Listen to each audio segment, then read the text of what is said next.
Hello guys, and we are on the next game of dominating the open files, and this game is played between Alapin and Rubinstein in Prague 1908, and this game goes e4, e5, f4, bishop c5, knight f3 and d6. Alapin was a great attacking player and he always tried to set fire to the position.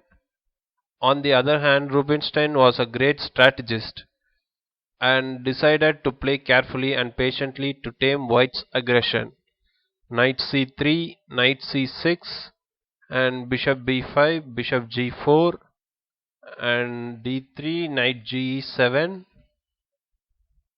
It is evident that the idea of White's attack is gone, and so he switches to a strategical treatment. The game is quite balanced. h3, bishop takes f3, queen takes f3, castles. And now white plays f5. And this is a big mistake both strategically and tactically. Here instead bishop takes c6, and after knight takes c6, then bishop e3 was better, although after black plays f5, black has a good chances to seize the initiative.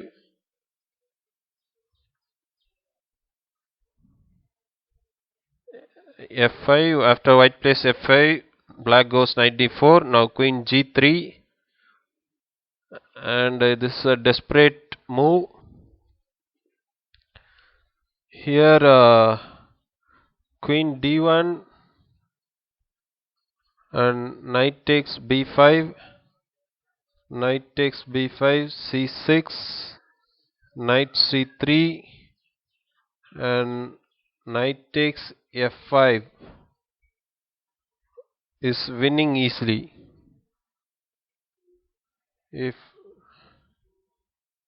f5, then there is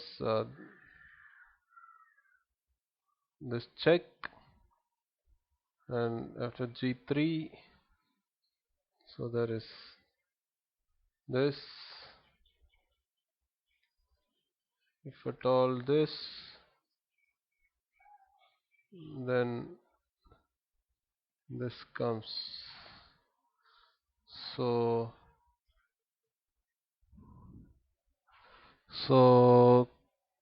queen d1 falls to this. So then so white goes queen g3, and here Alapin I mean Rubinstein goes knight takes b5, and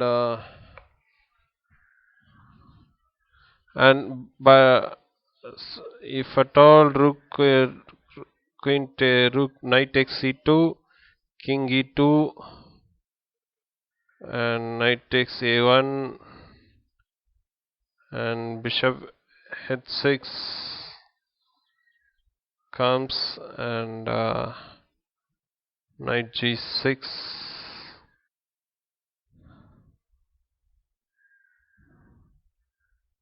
So Rubinstein was not a player who liked to take risk.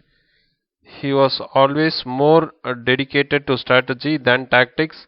Still, it was not very difficult to calculate that black should take a risk with an easy win.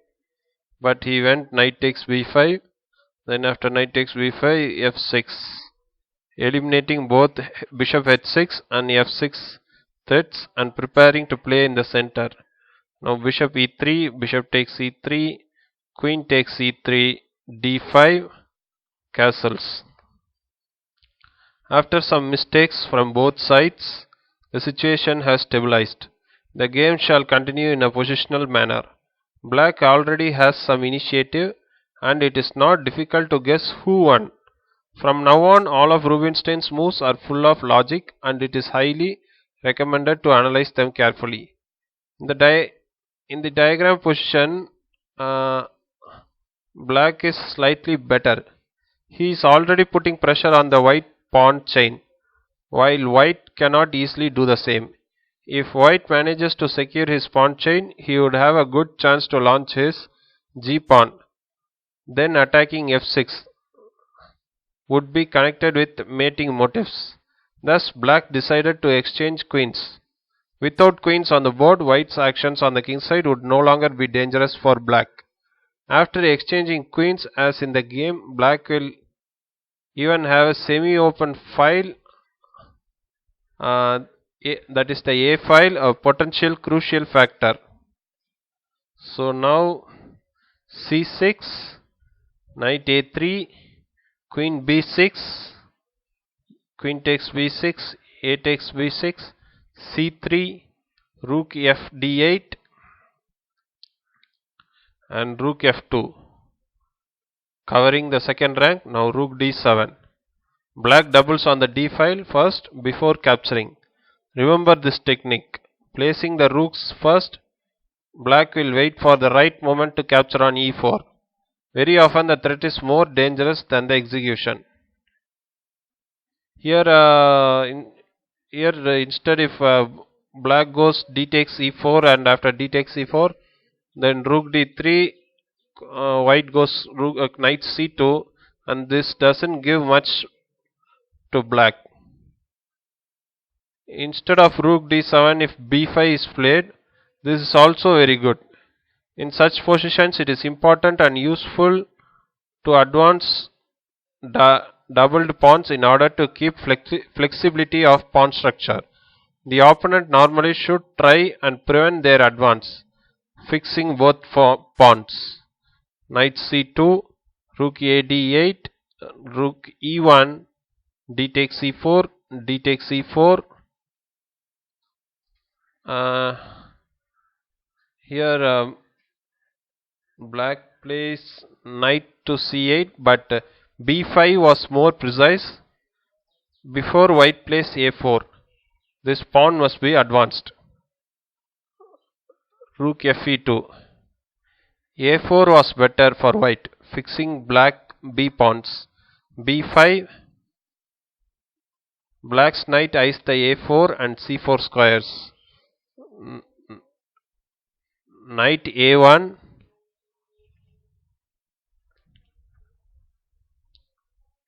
here king f2, knight b6, b3 looks more resistant for white,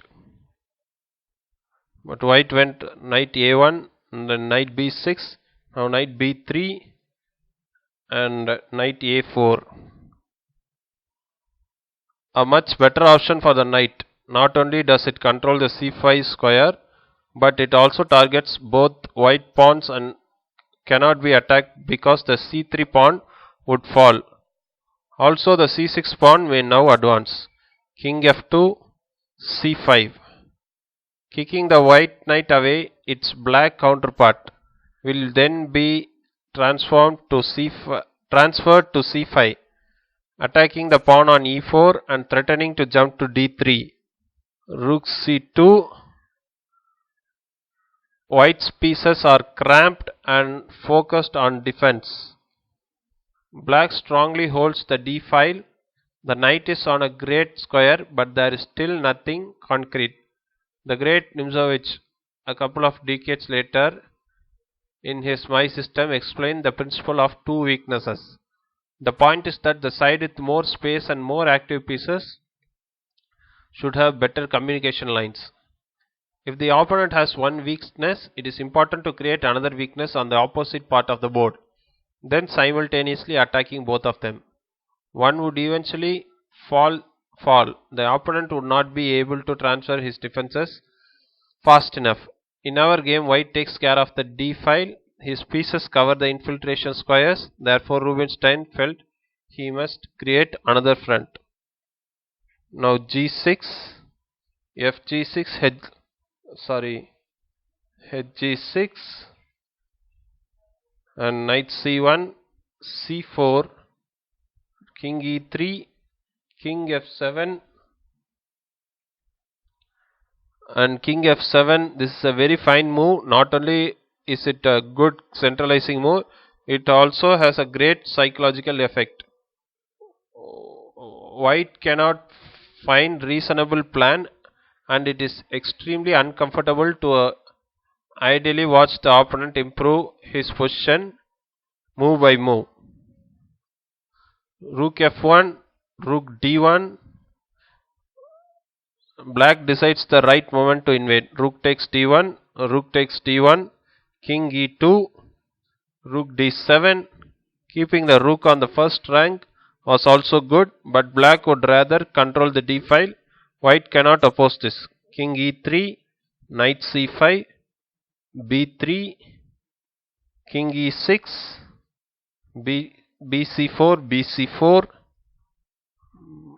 Black is perfectly centralized. The king is able to protect the knight. So the rook can infiltrate on d1 once again. So now rook b2, rook d1.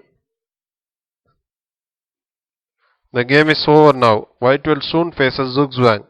He cannot protect all the weak pawns. Rook b6 check, king d7, knight e2, then king c7. Tactics serve strategy. Now rook b4.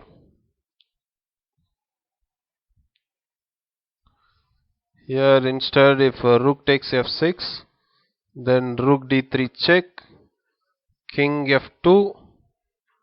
Now knight takes e4.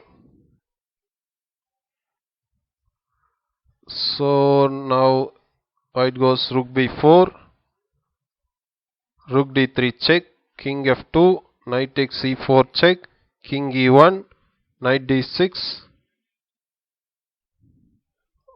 Black knights gobbles all the pawn.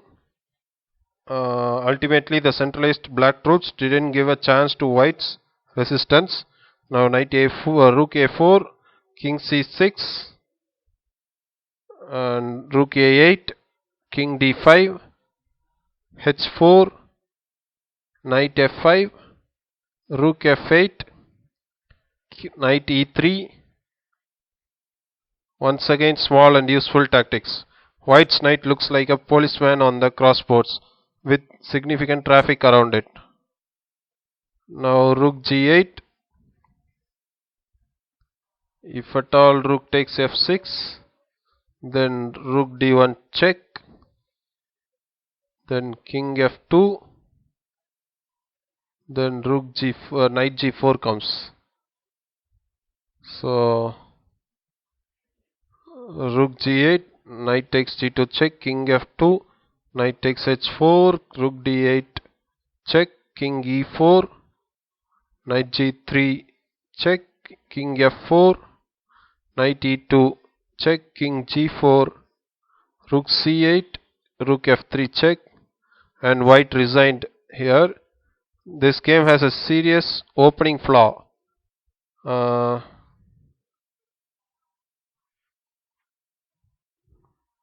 And on